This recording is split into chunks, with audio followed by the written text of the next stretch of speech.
오늘의 정치권 이슈 짚어보겠습니다. 장성철 공론센터 소장, 복귀영 전 청와대 정무비서관 두 분 나오셨습니다. 어서 오십시오. 안녕하세요. 안녕하십니까.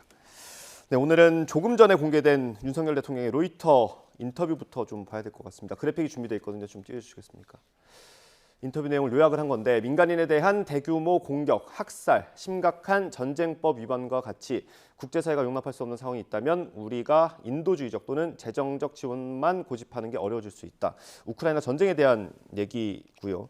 이게 보시면 전제도 있고 무기 지원이라는 워딩은 없습니다. 하지만 이게 어떤 상황이 되면 우리가 무기를 지원할 수 있다로 해석이 되는 상황이거든요. 비서관님 어떻게 보세요?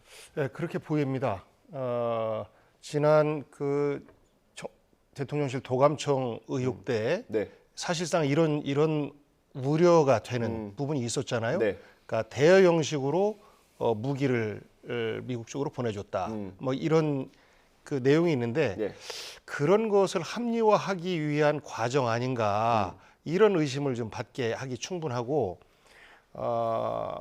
우리 국민들에게 사실상 남북 간의 관계 속에서 평화보다는 대결을 우선시하는 것 같은 느낌을 좀 주는 부분이 있는데 전 세계에서도 어느 한쪽에 일방적으로 우리가 적극적으로 자청해서 가입하려고 하는 분쟁의 소용돌이로 참여하려고 하는 이런 모습들은 우리 국익에 우리 민족의 미래에도 별로 도움이 되지 않을 텐데라는 우려를 낳게 하는 이런 말씀이세요. 그래서 저는 이런 좀 국민들에게 걱정을 끼치는 말은 정치권에서 우선 충분히 좀 논의가 되고 이런 가능성에 대해서 정치권에서 논의하고 그것이 갖는 어떤 장점과 단점 이런 부분들에 대해서 충분히 수의가 된 이후에 우리가 그 분쟁에 참여할지 말지를 결정하는 게 돼야 되는데 무기를 일종의 꼼수 형태로 해서 지원해 줬다라는 거잖아요. 대여 형식으로 줬다라고 하는 것은 뭐 그렇게 이제 논의를 하고 있는 가능성을 열어둔. 만약 그 사실이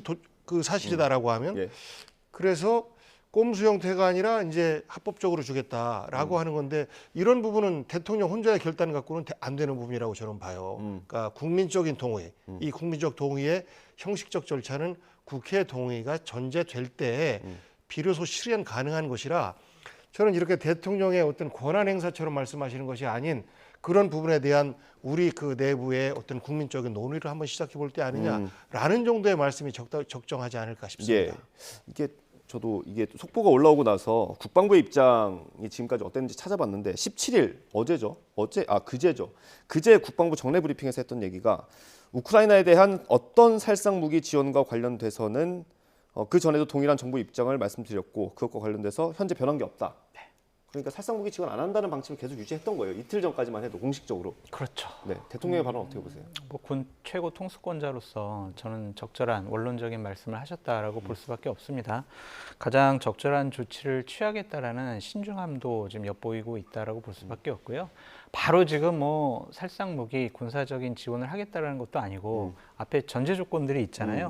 민간인에 대한 대규모 공격 및 학살.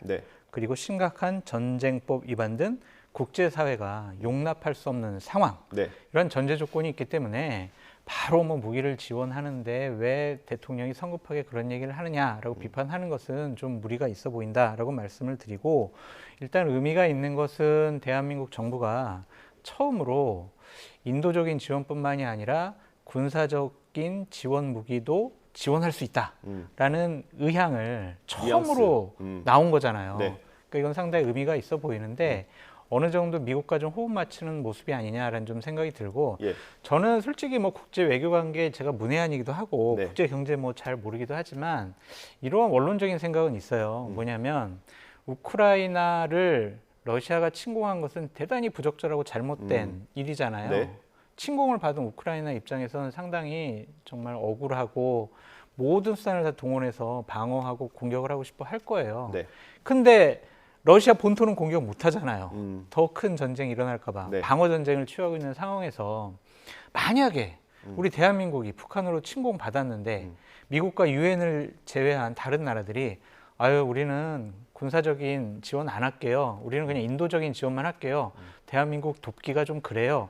라고 하면 우리는 어떨까? 우리는 좀 상황이 다른 것 같아요. 물론 러시아와의 관계도 있지만 일단은 미국 쪽의 입장에서 여러 가지 함께 저런 외교 안보적인 군사적인 문제는 함께 해야 되지 않을까라는 생각이 있습니다. 예, 전제 하나만 더 여쭤보고요. 전제가 있다고 말씀해 주셨는데 사실 러시아 말씀하신 것처럼 러시아가 우크라이나를 침공한 게 잘못됐다라는 건 국제사회가 대부분 네. 공감대가 있는 네. 거 아니겠습니까? 그러면 대통령의 발언에서 전제는 어느 정도 완성이 된 거 아니에요? 근데 상당히 이게 뭐냐면 민간인에 대한 대규모 공격, 학살. 그 대규모라는 것이 어느 정도 수준인 것이냐라는 것. 그리고 심각한 전쟁법 위반. 이것이 지금 국제사법재판소인가요? 네. 지금 푸틴에 대해서는 네. 전쟁 범죄자 해가지고 지금 뭐 기소가 되어 있고 또 그런 것들이 아직 판결이 나오진 않았잖아요. 네.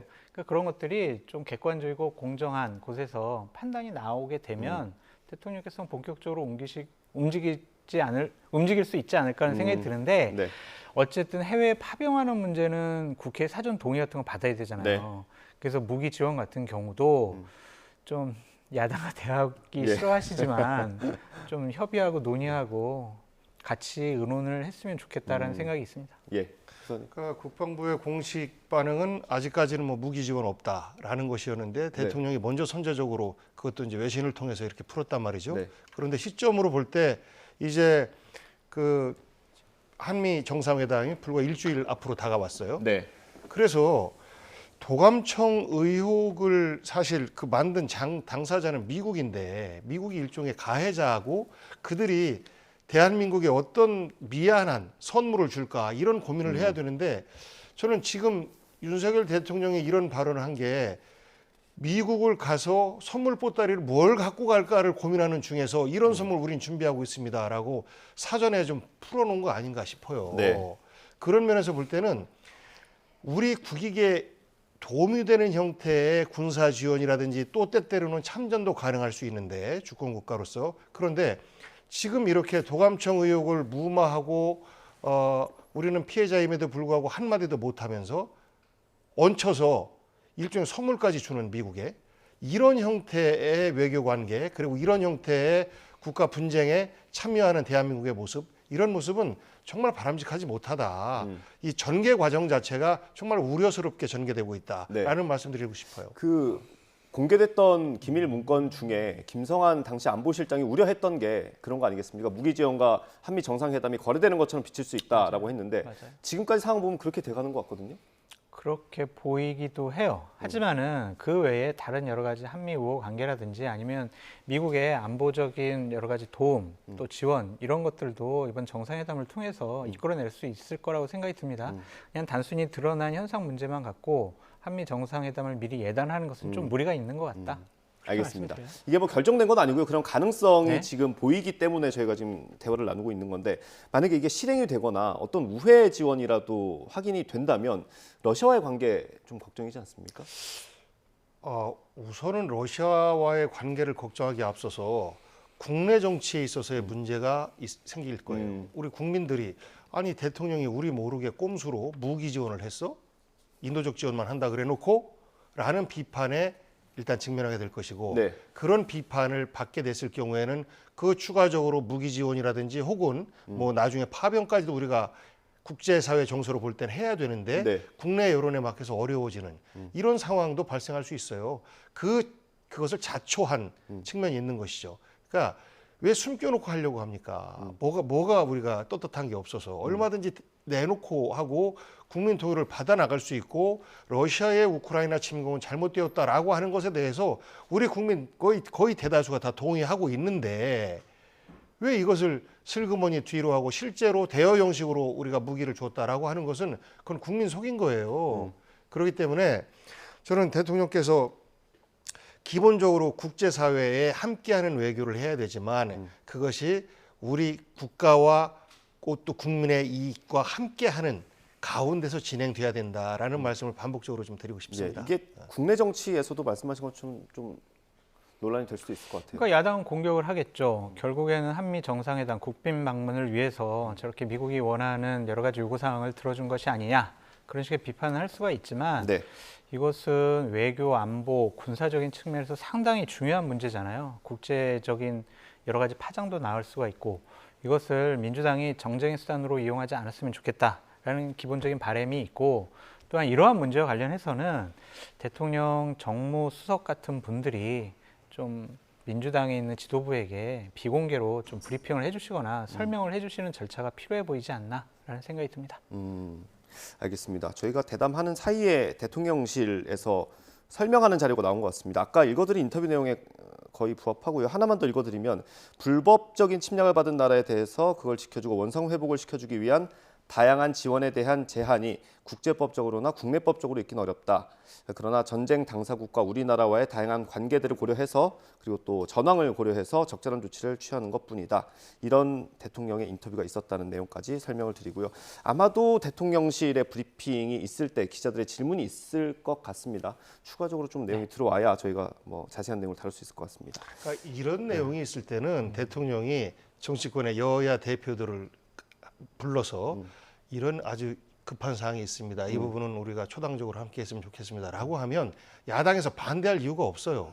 그런데 그런 과정이 다 생략되기 때문에 자기 혼자 다 하네. 북치고 장구치고 그리고 국민들과 했던 말도 어기네. 이렇게 이제 비판이 나가는 거거든요. 그래서 대통령께서 열어놓고 소통하는 자세가 좀 필요하고 특히나 이렇게 그 국제 외교 관계에서 만약 러시아와 우리가 관계가 정말 회복할 수 없을 정도로 틀어졌을 때 그것을 어떻게 우리는 경제적인 영토를 러시아까지 확장했다라고 과거에 자랑스럽게 얘기했었는데 그런 경제 영토를 어디서 다시 회복할 건지 이런 우려까지도 머리맡대고 얘기해야 되는 거거든요.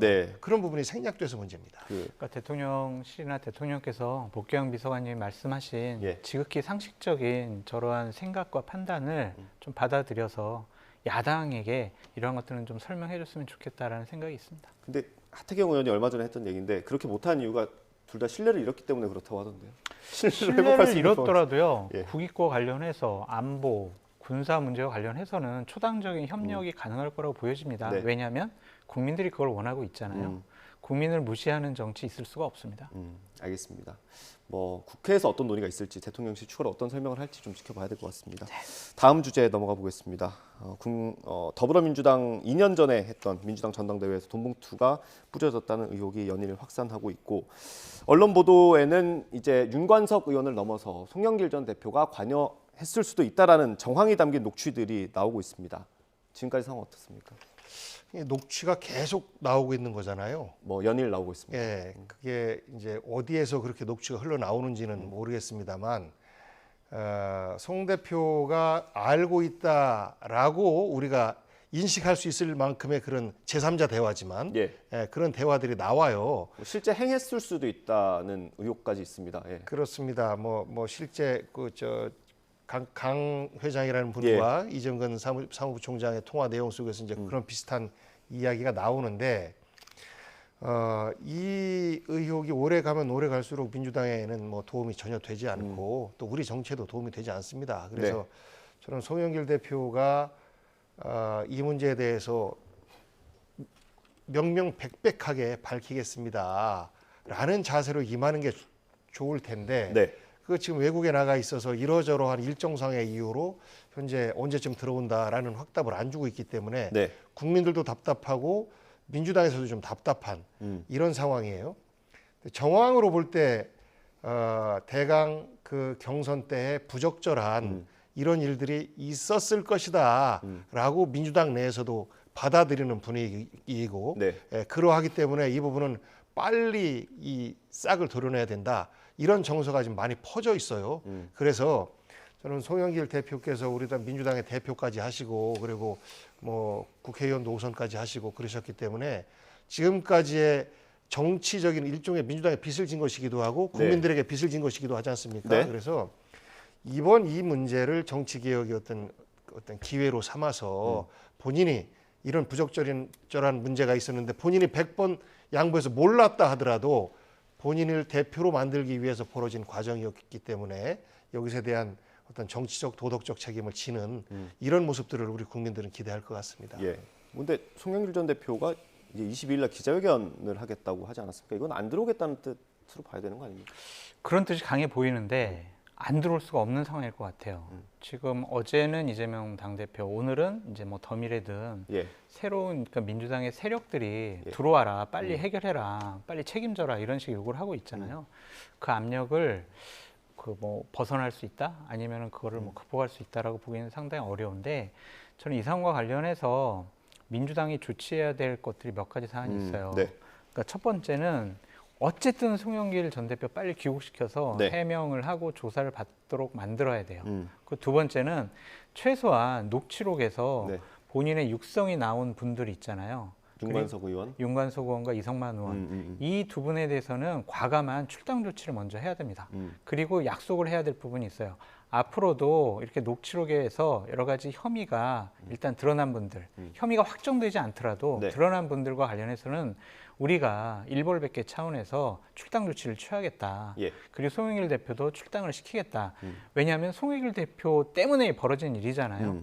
그런 선제적인 과감한 조치가 필요하다라는 생각이고 세 번째는요. 제발 룰 개정하셨으면 좋겠어요.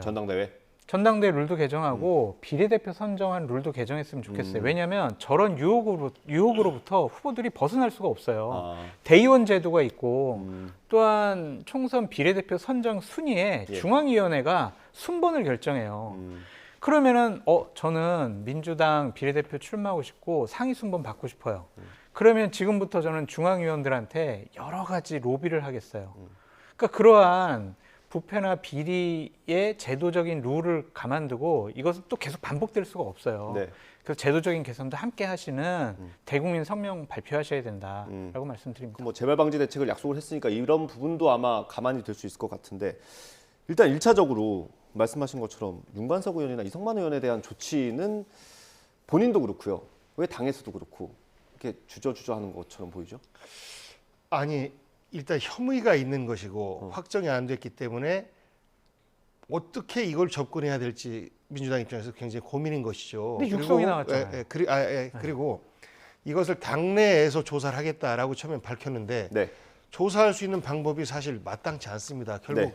본인이 나는 이렇게 잘못했습니다라고 해야 되는 것인데 수사권이 없는 상황 속에서 추가적으로 어떤 조사를 검찰보다 더 잘할 수는 없는 것이거든요. 그러면 결국은 이제 정치적 결단밖에 없는 것인데 지금 이 시점에서 뭐 두 사람 혹은 뭐 송영길 대표까지 해서 그 사람들에 대한 당내에서 정치적 징계를 어떻게 내릴지 이 부분은 지금 이제 고민하는 시점으로 보여요. 네. 지금 당장 뭐 출당을 시킨다든지 뭐 당원 자격 정지를 시킨다든지 뭐 이런 것들이 한 방법일 텐데 네. 불과 이제 5일, 7일 뭐 이 정도 된 거 아니겠습니까? 그래서 징계 수위를 어디까지 둘지 그리고 민주당에서 책임지는 수위를 어디까지 둘지는 지금 내부에서 고민 중에 있고 정말 그 결정을 내리는 사람들도 마음이 좀 아플 겁니다. 그리고 이 문제가 뭐 정성호 의원께서 뭐 사실 밥값, 숙박비, 뭐 기름값 이런 정도다라고 말씀을 하셨었는데 예. 저는 국민의힘이든 민주당이든 당 대표에 출마했고 최고위원에 출마했던 모든 사람들 과연 나는 송영길보다 떳떳한가? 나는 깨끗한가? 가슴에 손 얹고 자기 양심의 소리를 들어보면 예. 다들 아니라고 그럴 거예요. 그래서 저는 정치 개혁을 위한 이런 일종의 여야의 고백 이런 것들이 있고 이런 것들이 반복되지 않도록 하기 위한 제도를 옥죄는 것이 아니고 열어놓은 제도 속에서 불법을 저지르지 않고 당내 경선이 이루어질 수 있도록 하는 이러한 정도로의 정치 개혁이 좀 되는 이런 계기로 삼았으면 하는 생각을 좀 개인적으로 가져봤었습니다. 예. 그러니까 야당은 도덕적인 명분에서 우위를 가져야 해요. 네. 근데 하지만 이렇게 돈봉투라는 부도덕한 비리 혐의에 대해서 공격을 당한다면 그 명분까지 잃어버릴 수가 있어요. 네. 그러면 민주당에게 상당히 악재가 될 수밖에 없다라고 말씀을 드리고 복귀환 비서관님, 당의 윤리심판원은 왜 있습니까? 이러한 분들 좀 조사하고 여러 가지 징계 내리라고 윤리심판원 뒀잖아요. 검찰보다 조사 잘못할 거 저희 알아요. 하지만 민주당은 끊임없이 정치검찰, 정치보복하는 그런 검찰 믿을 수 없어요 라고 해왔는데 갑자기 정치적인 고려 없이 검찰은 공명정대한 수사해 주세요. 어떠한 수사 결과 내놓으면 다 믿으실 거예요? 정치적인 고려 없구나라고 그냥 다 인정할 거예요? 그렇진 않잖아요. 그렇다면 먼저 선제적인 조치와 대응이 꼭 필수적으로 필요하다라고 전 말씀을 드리고 싶습니다. 예. 그랬으면 좋겠는데, 예. 그랬으면 좋겠는데 일단 순서상으로 또 시점상으로도 어떤 결론을 내기는 조금 이른 측면이 있다라는 불가피성에 대해서 예. 말씀을 드리고 해당되는 분들 스스로의 결단이 사실 먼저 전제가 돼야 되는데 보통 보면 정치인들이 미적미적되는 경우가 좀 있습니다. 예. 송영길 대표도 현재 빨리 뭐 특강 일정이 잡혔든 뭐하든 간에 국내에 들어와서 국민들에게 제가 소상히 밝히겠습니다. 혹은 저의 억울함을 벗겠습니다. 라고 하면 어느 정도의 좀 그 신뢰가 쌓일 텐데 그러지 않고 있으니까 걱정하는 거 아니겠습니까? 그래서 본인들이 정치적으로 결단하지 않으면 결국은 당에서 강제로 어떤 결단을 내리는 그럴 경우에는 양자 간에 더 상처가 좀 크겠죠. 좀 그럼에도 불구하고 빨리 진행돼야 된다라는 부분에 있어서는 뭐 이론의 여지는 없습니다. 네. 짧게만 덧붙이면 정치인이나 정무직 공무원은 법률적인 판단, 심판, 결정 이거보다는요 정치적인 결단이 더 우선시 되어야 한다라고 말씀을 드려요. 네. 민주당에서는 끊임없이 윤석열 정권에 있는 정무직 공무원들이나 국민의힘에 계신 분들 또한 장관들에게 얘기했잖아요. 정치적인 책임지라고. 그러면서 자신들은 정치적인 책임이나 결단을 안 해요. 이거는 이중잣대고 내로남불이죠. 그러니까 먼저 좀 선제적인 조치를 취하는 것이 국민들도 그래 민주당은 자기 정화 기능이 있구나 그렇게 판단하지. 아유, 우리는 수사 제대로 할 수 없고 조사 제대로 할 수 없어요. 검찰 수사 지켜볼게요. 당사자들이 먼저 정치적인 결단을 해야 돼요. 그거 지켜볼게요. 이러는 거는요. 뭉개려는 거 아니야?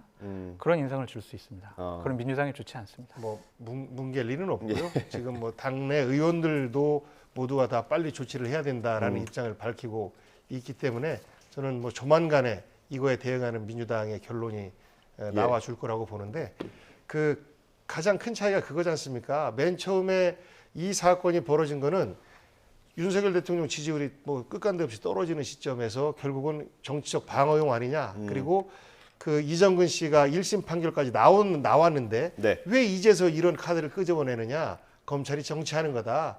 결국 이제 뭐 오얏나무 아래서 가끔 고쳐매지 말라고 뭐 이런 것처럼 이 사건이 사실이라 할지라도 검찰의 정치 행위의 한 일환이다라고 주장했던 것 이제 더 이상 안 하지 않습니까? 네. 검찰을 우리가 믿는다라는 것보다는 검찰에서 명백하게 수사를 하십시오라고 하는 것은 그만큼 민주당에서는 이 사건을 심각하게 보고 있고 잘못된 부분이 많다라고 인식하는 것이기 때문에 검찰에게 맡긴다라는 것 자체가 민주당 입장에서는 이걸 굉장히 중하게 보고 있다라는 어떤 증거 아닌가 싶습니다. 말만 해요. 근데 말만 중하게 보고 행동이나 조치는 취하지 않아요. 지금 7일째잖아요.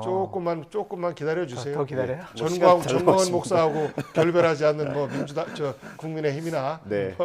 정광훈 목사 얘기를 저희가 며칠 동안 해가지고 오늘은 좀 나중에 후반부로 밀어놨습니다. 조금 전에 띄워놨던 그래픽 다시 한번 보여주시겠습니까?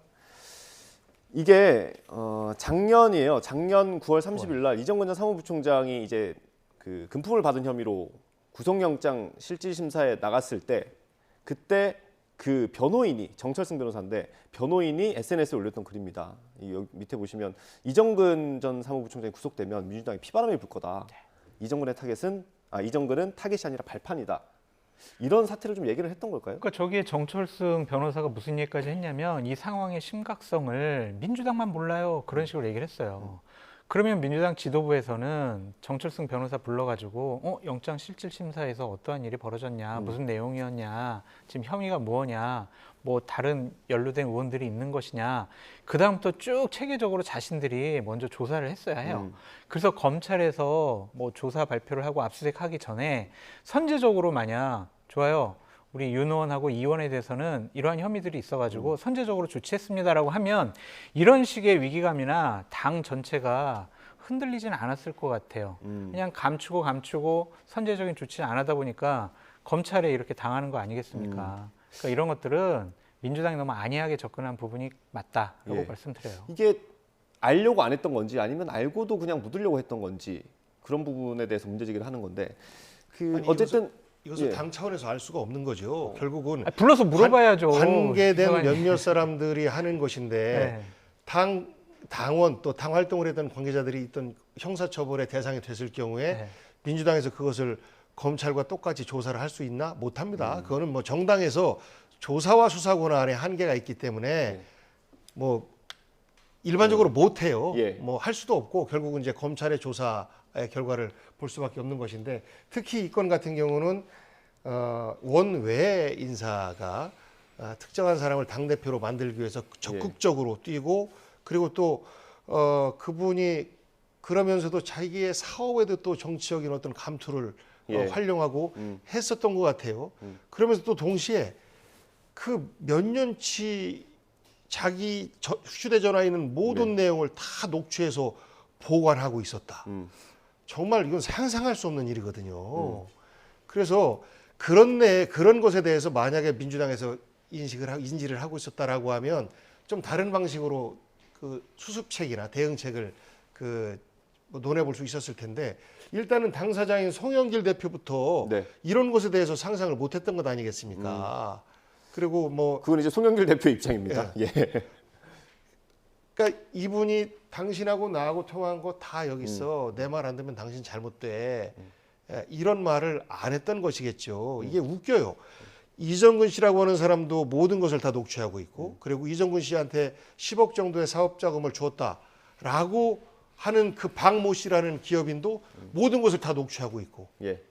이 뭐 증거가 녹취록 속에 다 있기 때문에 어느 누구도 피해가기는 어려운 상황인데 네. 굉장히 좀 상식적이지 않은 이런 흐름 속에 있다라고 저는 알겠습니다. 그러니까 그런 이정근 씨를 사무부총장으로 임명한 것도 민주당입니다. 그러니까 네. 민주당은 어떤 변명하지 말고요. 선제적인 조치 취하세요. 예, 그래야 알겠습니다. 살아납니다. 시간을 좀 달라고 하시니까요. 기다려보겠습니다. 예, 다음 주제에 넘어가 보겠습니다. 시간이 얼마 없어서 어제 그 다른 미래를 위한 성찰과 모색 포럼 여기 금태섭 전 의원이 이 모임을 주도하고 있는데 사실상 제3지대를 만들어 보겠다 이런 선언을 했던 것 같습니다. 김종인 전 비대위원장도 어제 그 자리에 있었고요. 오늘 아침 라디오 인터뷰를 했는데 그 내용 저희가 들어보겠습니다. 금태섭 전 의원이 어제 깃발 들었어요. 내가 일단 그 길을 걷겠다. 얼마나 모일까요? 거기에. 그거야 내가 보기에는 뭐 지금 많은 젊은 세대가 거기에는 합세할 수 있는 가능성이 있다고 봐요. 선에서 나는 내다보세요. 그 몇 석 이거는 별로 나는 내가 뭐 이렇게 얘기하고 싶지가 않은데 예를 들어서 이제 어저께 금태섭 의원이 수도권에 30석이라고 얘기를 하지 않았어요? 30석은 되면 이제 뿌리 내릴 그런데 것이다. 수도권이 121석이에요 지금 현재로. 예. 그러니까 이 후보자들이 나오면은 그 정도도 가능할 수 있다고 나는 보죠. 일단 최근에 나오는 뭐 여론조사들을 보면 무당층이 굉장히 많이 나오고 있고 예를 들어서 여기서 선거법이 또 바뀌게 되면 어느 정도 배경은 만들어지는 거 아니겠습니까? 근데 선거법은 바뀔 가능성이 없고요. 없습니까? 소선거구제에서 중대선거구제 바뀔 가능성이 없습니다. 알겠습니다. 그리고 항상 총선을 앞두고는 무당층이 많이 늘어나요. 양당 정치에 환멸을 느끼는 분들이 많기 때문에 저는 제3정당이 성공했으면 좋겠어요. 예. 그래서 합리적이고 상식적인 분들이 국회에서 캐스팅 보트를 갖고 양당의 기득권 정치, 예. 이 권력 유지 정치를 좀 완화시키거나 아니면 중간에서 좀 조정할 수 있는 역할을 했으면 좋겠는데 소장님이 혹시 힘을 보태실 계획은 없으신가요? 저는 정치를 할 생각이 전혀 없습니다. 예, 뭐 조언이라도. 조언은 제가 이 방송에서 할게요. 오늘 하면은 예. 저기에 금태섭 의원이 구심점이 되긴 어려워요. 음. 왜냐하면은 전국적인 인지도나 지지도 그리고 그만한 역량을 가졌다라고 판단하기는 어려워요. 그래서 금태섭 의원이 본인 혼자 힘으로 하려고 하지 마시고 정말 국민적으로 신망이 있고 지지도가 높은 분들과 함께 하시는 것이 좋을 것 같다. 그래야 국민들이 관심을 갖고 저분들이 뭔가 할 수 있겠구나라는 기대감을 갖게 될 거예요. 네. 그래서 거기에 울타리 치지 말고요. 정말 저런 상식적이고 합리적인 분들 다 이렇게 모아오는 예. 그런 불쏘시개 역할을 금태섭 의원이 해라. 대장 역할을 할 생각하지 말아라. 예. 그렇게 말씀을 드리고 이 얘기가 나오면서 가장 이제 떠오르는 인물이 이준석 전 대표인데 네. 가능성은 얼마나? 글쎄요. 이준석 대표랑 금태섭 의원이 함께 할 수 있다는 것은 아직은 상당히 무리한 해석인 것 같아요. 이준석 대표는 어쨌든 국민의힘의 공천을 받아서 노원에 출마하겠다는 생각이 아직까지는 강한 것 같습니다. 근데 상황은 바뀔 수가 있겠죠. 예. 양당 정치에 대한 국민의 환멸이 늘어나게 되면 그러한 분들이 다 힘을 합칠 수가 있을 거다라는 좀 생각이 들고 네. 그 과정 중에서 이준석 대표도 중요한 역할을 할 수 예. 있을 거다 했으면 좋겠다. 저는 그렇게 말씀을 드리고요. 예. 일각에서는 뭐 민주당의 김혜영 전 의원이라든지 아니면 국민의힘 계열의 김세연 전 의원 그리고 지금 시대전환의 조정훈 의원들도 제3정당을 구성하는데 함께 할 수 있지 않겠느냐 그런 관측도 나오고 있는 상황입니다. 가능성 얼마나 보십니까, 비서관님? 저는 제3정당이 만들어졌으면 좋겠어요. 그래서 가시려고요? 예, 우리 유권 아니에요. 저는 뭐 우리 유권자들이 다양한 선택을 좀 했으면 좋겠는데 지금은 딱 두 개로 나눠져 있고 이 둘은 서로 극단으로 갈라져 있고 한 부분에 대해서 지금 환멸을 느끼고 있는 것 아니겠습니까? 여기에 새로운 메뉴판이 하나 만들어지면 우리 국민들 입장에서는 선택의 폭이 넓어지는 거죠. 그러면 둘이서 정치 서비스를 잘하려고 경쟁했던 것과 셋이서 서비스를 확대하려고 하는 것은 좀 차이가 더 나는 거니까. 경쟁을 할 수 있게. 예, 그랬으면 좋겠는데 문제는 지금의 흐름이 사실 모 아니면 도와 같은 어떤 지지자들 간에도 어떤 대립하는 네. 이러한 뭐 문화가 좀 있고 예. 그다음 제3정당을 했을 경우에 그동안에는 지역에 기대지 않은 제3정당이라고 하는 건 사실 없었어요. 예. 유일하게 희망과 가능성을 줬던 것이 과거 그 3당 합당 예. 김영삼 대통령이 노태우 대통령과 뭐 김종필, 김영삼, 노태우 이렇게 3당 합당을 할 때 여기에 반대하고 또 DJ의 정치 복귀에 반대했던 그분들 뭐 노무현 대통령이나 뭐 이런 분들이 그 꼬마 민주당이라는 걸 창당했잖아요. 네. 그때 국민적인 관심을 어마어마하게 끌었음에도 불구하고 거의 전패하고 말았었어요. 그런 교훈을 우리 하나 갖고 있거든요. 근데 지금 뭐 성찰과 모색 포럼에 참여한 분들 보면 그때 그분들만큼 스타성이 있는 이런 정치인들이 포함되어 있나라고 하면 아니거든요. 그래서 여기에 예를 들어서 유승민, 이준석 같은 그룹까지도 함께 이 안으로 들어온다라고 하면 파워가 어마어마하게 커지겠죠. 그러니까 약간 지금 국민의힘이 갖고 있는 극우적인 성향보다 중도 보수적인 성향을 아우르는 그러면서 대표 선수도 있는 이러한 정당으로서의 가능성을 좀 보일 텐데 이 내에서는 생각들이 다 다른 사람들이 현재 모여져 있는 것이고 포럼 행사 하나는 모양 맞춰서 잘 한 것 같은데 실제 여기에 참여한 사람들이 하나의 정당으로 가기에는 아직은 굉장히 좀 동력이 약해 보인다라고 생각합니다. 알겠습니다. 잠시만요. 저희가 시간 다 됐는데 제가 소장님께 꼭 여쭤보고 싶은 게 하나 있어가지고 그거랑 덧붙여주시면 될 것 같습니다. 오늘 그 보수한 일간지에서 여권의 지도부 핵심이라는 사람의 인터뷰를 했는데 그 김재원 최고위원이 자진 사퇴를 해야 된다라는 맞습니다. 워딩을 썼더라고요. 네, 그리고 이용 의원이 오늘 아침 라디오 인터뷰에서도 봤어요. 네. 비슷한 얘기를 했거든요. 네. 이건 어떤 기류로 봐야 됩니까? 자진 사퇴하라는 분위기를 좀 만들어가는 것 같아요. 그러니까 김재원 의원이나 아니면 국민의힘에 김재원 의원이 계속 최고위원에 있거나 정치를 하고 공천을 받고 출마를 하겠다는 것은 도움이 되지 않는다라는 좀 판단을 한 것 같습니다.